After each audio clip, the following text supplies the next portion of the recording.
yang mana hadis ini menceritakan kanjeng Nabi Muhammad SAW ini menganjurkan kepada para pengunjung memohon doa kepada orang yang sakit.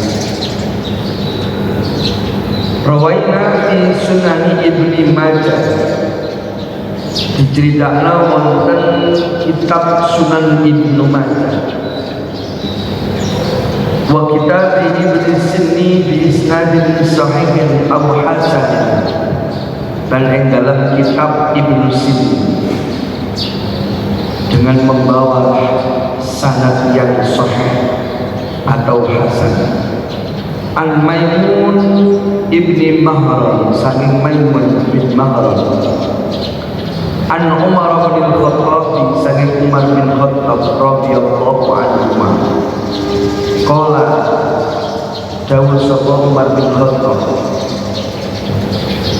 qala dawuh sapa Rasulullah sallallahu alaihi wasallam, kanjeng Nabi dawuh, idza dakhalta atkalane wis mlebu sapa sira ala maridin ing atase wong sing lara, famur mongko perintah sapa sira hu ing wong sing lara, fal yad'u mongko becik donga sapa wong sing lara laka maring sira.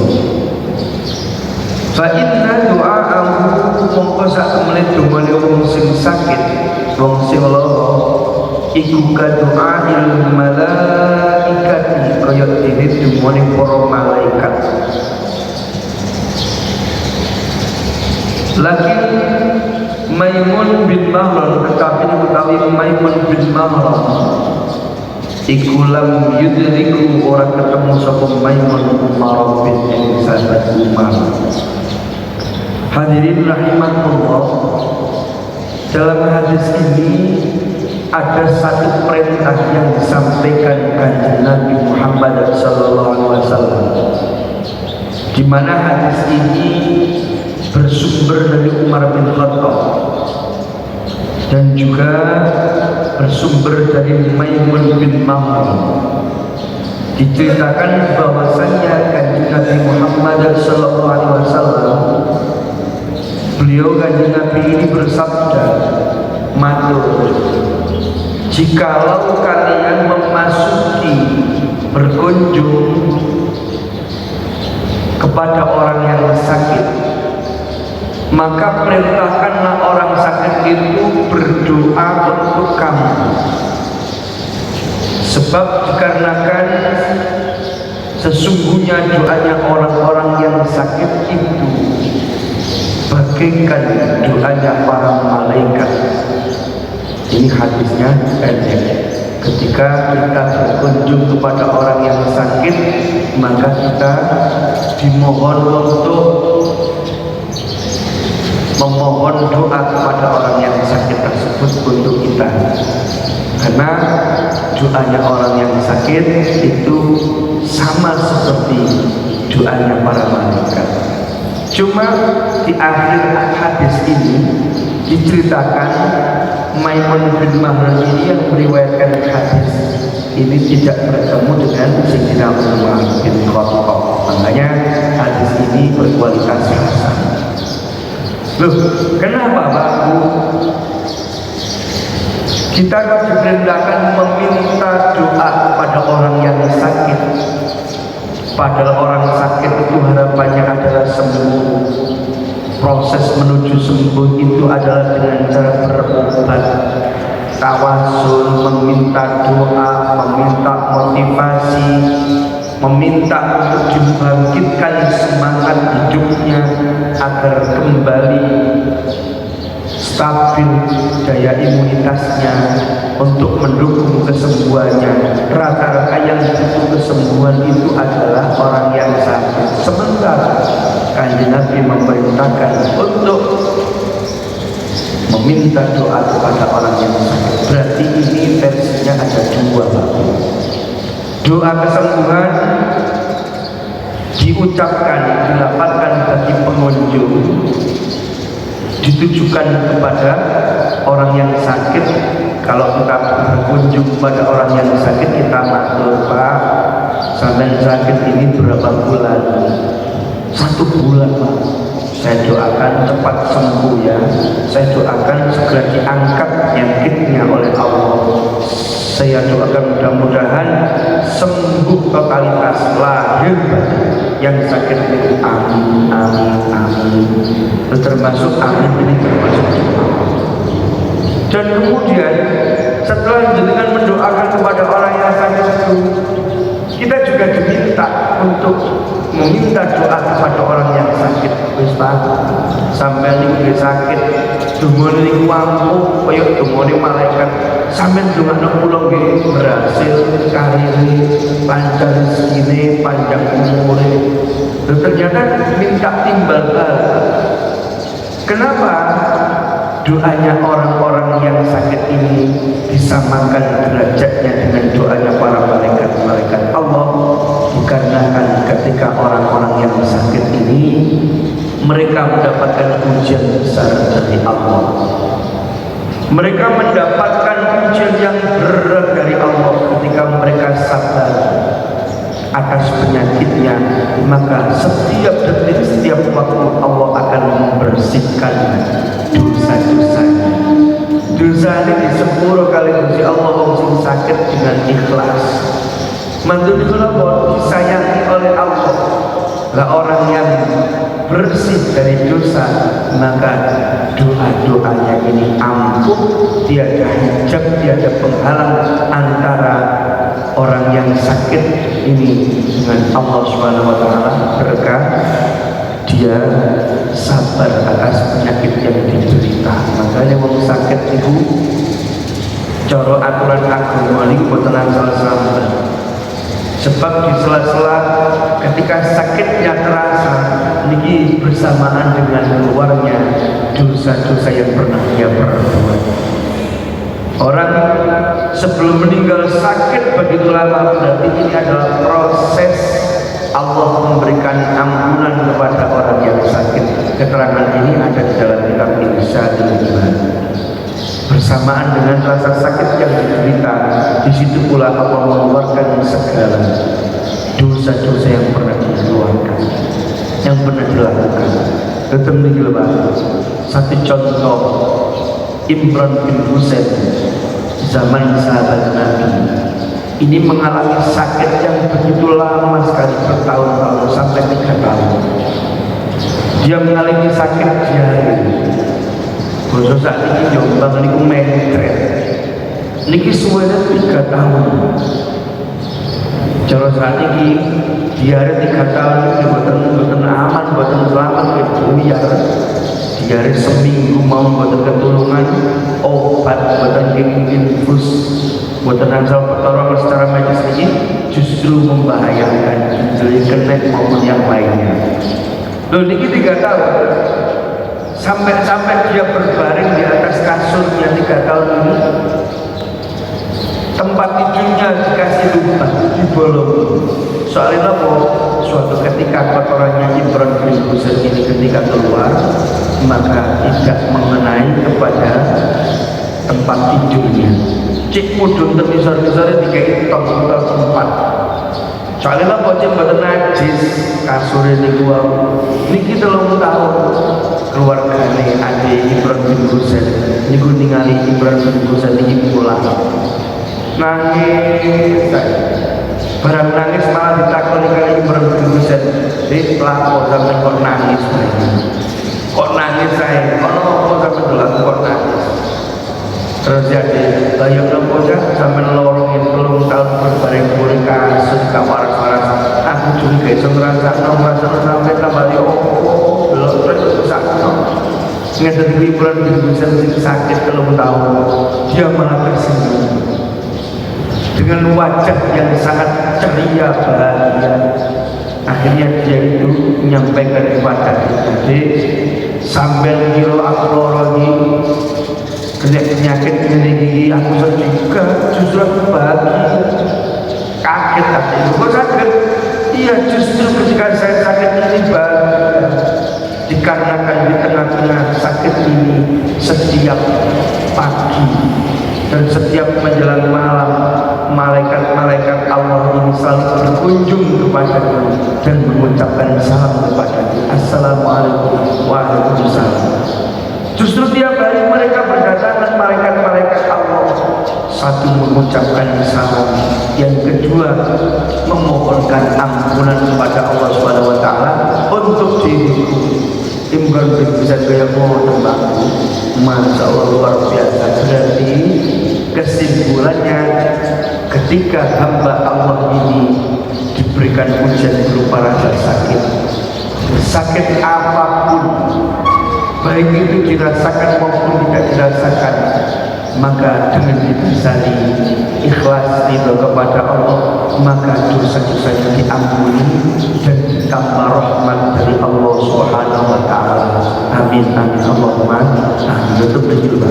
Makanya perlu diambil benar-benar, perlu digarisbawahi bahwasanya doa orang yang sakit ini bagaikan doanya malaikat-malaikat Allah, sehingga doa itu sangat-sangat makbul, sangat-sangat istijabah ketika diucapkan orang-orang yang sakit. Bahkan orang yang disakiti, wa du'aul madlumi aja, orang yang diberi, orang yang disakiti niki sangat ijabah. Kalau kalian dengar sedaya kok didolimi wong liya, dilok-lokno, dihujat, dilecehkan, pokoknya seneng dielek-elekno. Ngeten niku rata-rata umume wong niku ndongakno wong sing telok.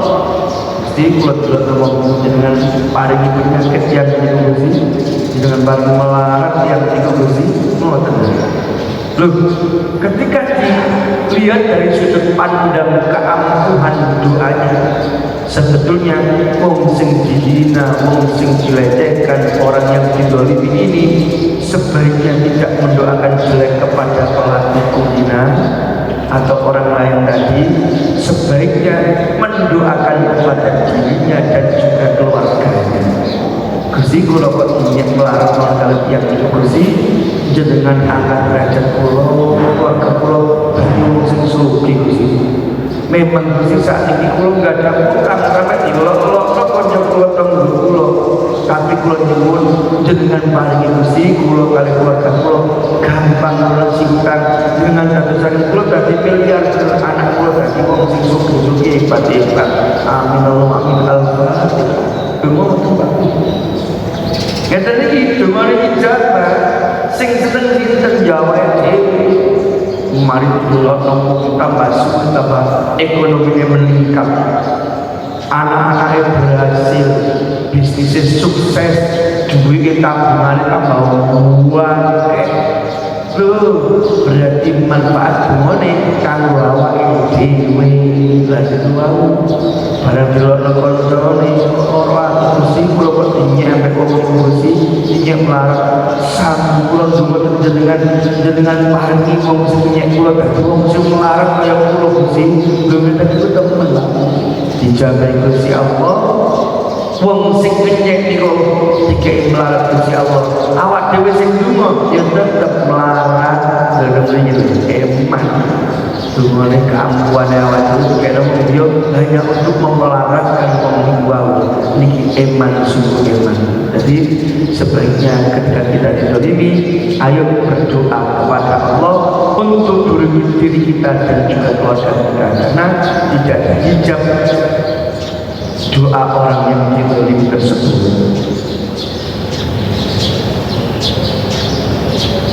Warawaina fi kitab Ibn Sini an Hawad bin Jubair radhiyallahu anhu qala matur sapa Hawad bin Jubair maritu lara sapa ingsun fa'ada mongko nyambani ing ingsun sapa Rasulullah sallallahu alaihi wasallam. Faqala qadawu sapa Rasulullah sahha waras apa al-jismu awak ya khawat wahai khawat kultu takon sapa ingsun matur sapa ingsun Khawat bin Jubair wajis buka lan ugi jasad panjenengan Gusti ya Rasulullah. Qala dawuh sapa Kanjeng Nabi kif nunggono sapa sira Allah ing Allah bima kelawan sesuatu wa'adta kang janjin sapa sira ing ma kultu matur sapa ingsun Khawat ma wa'adtu ora janji sapa ingsun Allah ing Allah azza wa jalla syai'an ing suci. Kala dawuh sapa Kanjeng Nabi bala ya inna sak temene nggih kelakuan ma min abdin ora ana saking seorang hamba iku yang rindu yang rodu loro sapa abd illa ahdasa angin nganyar-nganyar sapa Allah azza wa jalla khairan ing kebagusan kif mandeka sapa sira nuhono sapa sira Allah bima kelawan sesuatu wa'adta kang wis janji sapa sira ing Allah. Hadirin orang yang sangat muliakan, ini ada hadis yang lain bahwasanya hadis ini tentang kita memberikan mauidhah atau memberikan pitutur kepada orang-orang yang sakit ba'da afiyatihi setelah sakitnya itu sembuh. Terus menawi kula kalih sedaya gada konco, gada dulur sakit terus kemudian disemberikan kesembuhan oleh Allah, awak dhewe niku digenggen nggih menika memberikan pitutur marang wong sing sakit niku. Sebab Kanjeng Nabi niki nate matur teng salah setunggal sahabat bernama Khawat bin Jubair, di mana suatu ketika Kanjeng Nabi ini berkunjung kepada Khawat bin Jubair atas penyakit yang diderita. Ketika Kanjeng Nabi berkunjung, Kanjeng Nabi matur, mudah-mudahan Khawat sampean diberikan kesembuhan oleh Allah. Wis waras. Akhirnya Khawat dijawab, panjenengan diugi Kanjeng Nabi, ugi dipun bantu saras. Kanjeng Nabi langsung matur, wis kene Khawat, laksanakanlah tugas-tugasmu kepada Allah terhadap apa yang kau janjikan. Maksudnya ya napa? Kula kalih panjenengan sedaya waku setiap sholat niku mesti berjanji tenggone Gusti Allah. Rupa napa tenggone doa iftitah, inna sholati, sesungguhnya sholatku, wa nusuki ibadahku, wa mahyaya hidupku, wa mamati matiku lillahi rabbil alamin, hanya kepada Allah sang penguasa alam semesta. Rata-rata banyak orang ketika sholat itu berjanji, berikrar kepada Allah, sholatnya, ibadahnya, hidup dan matinya diberikan, ditujukan kepada Allah. Jadi koyok ngoten. Maka ketika seseorang sudah berjanji, maka dia harus melaksanakan janji-janji tersebut, tidak boleh diingkari. Terus janji kaya ngoten, ternyata ketika sibuk kerja dia tidak mendirikan sholat diundur. Ketika dia repot, sholatnya ditinggal dalam perjalanan, ternyata sholatnya ini mendekati waktu-waktu injury time. Ternyata seperti itu ketika orang itu tidak melakukan janji-janjinya, maka berdampak terhadap penyakitnya. Makanya ketika seseorang itu mendapatkan sakit, maka disitulah Allah berproses untuk mengangkat segala dosa-dosa. Nah, makanya Kanjeng Nabi ini matur dengan Khawat, penuhilah janjimu kepada Allah. Ketika Khawat ini sudah sembuh dari penyakitnya, di diingatkan oleh Kanjeng Nabi, penuhilah janjimu kepada Allah. Jarine kawat kula niku mboten janji blas ngene Gusti Allah. Dibaleni malih kali Kanjeng Nabi, penuhilah janjimu kepada Allah, bahwasanya seseorang itu ketika dia sakit tidak lain Allah memberikan sesuatu yang baru. Sedemikian maksudnya apa? Rata-rata orang yang sakit itu karena memang kesalahannya sendiri, kekeliruannya sendiri. Terlalu banyak makan maka terjadi penyakit, terlalu banyak pikiran terjadi darah tinggi, pikiran stres, kolesterol tinggi naik, sumpek hati gara-gara pikirannya akhirnya dan wong niku bunuh diri. Akhir-akhir ini mampu diingin enten kejadian bunuh diri gara-gara sumpek daerah Jombang, daerah Kulon. Winginane iki wonten dinten Selasa daerah Lore Satlantas itu enten yang bunuh diri. Dalam seminggu ini Jombang itu ada 2 orang yang bunuh diri. Lalu kenapa malah penyebabnya gak sumpek? Nah sumpek itu apa cari pikirannya dewe. Makanya mau sumpek itu digen-gen jika perbanyak zikir marang Allah, perbanyak istighfar marang Allah.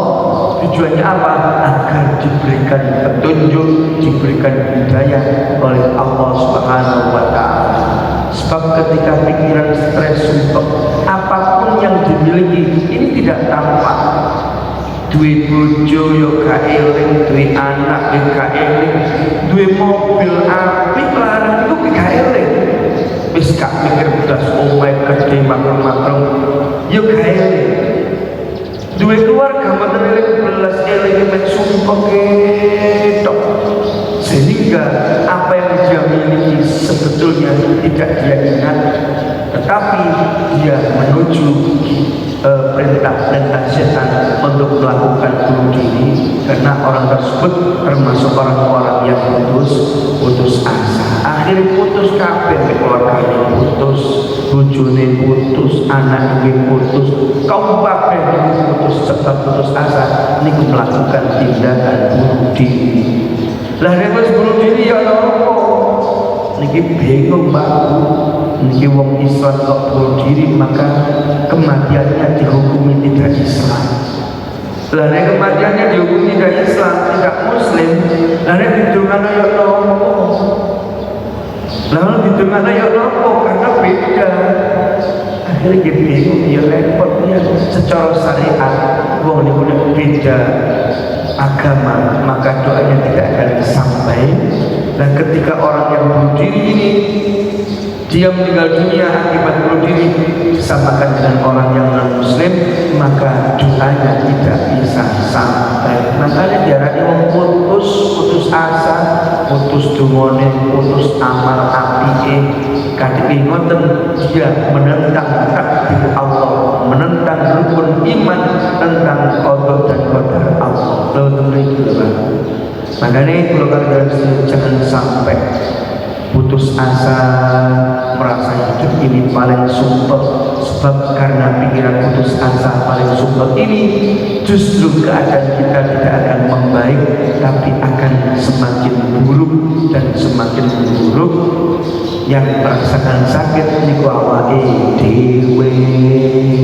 Niki intinya kajian kita pada pagi hari ini, marilah kita selain mendoakan kepada orang yang sakit, kita juga meminta feedback atau meminta doa dari orang yang sakit tersebut ditujukan kepada kita.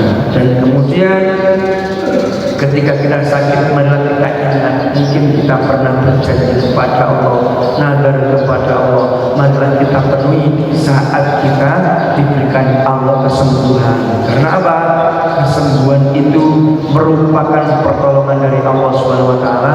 Marilah kita kembalikan kepada Allah sesuai janji kita, inna salati wa nusuki wa mahyaya wa mamati lillahi rabbil alamin. Hadirin Bapak Ibu rahimahullah, mudah-mudahan pengajian singkat ini memberikan manfaat kepada kita semuanya.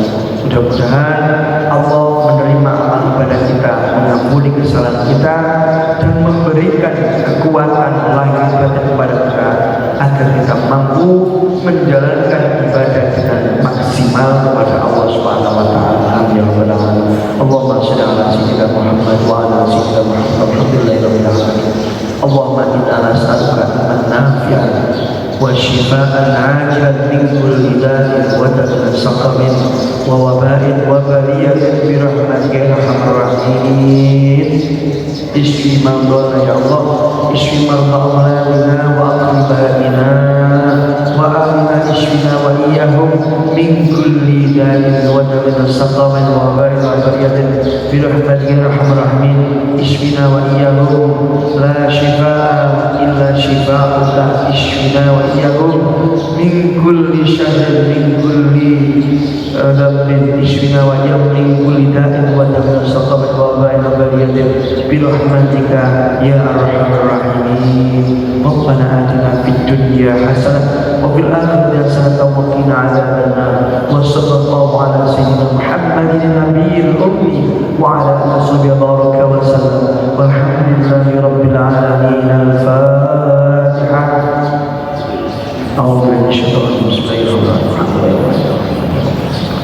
Shiratal ladzina an'amta 'alaihim. Assalamualaikum warahmatullahi wabarakatuh.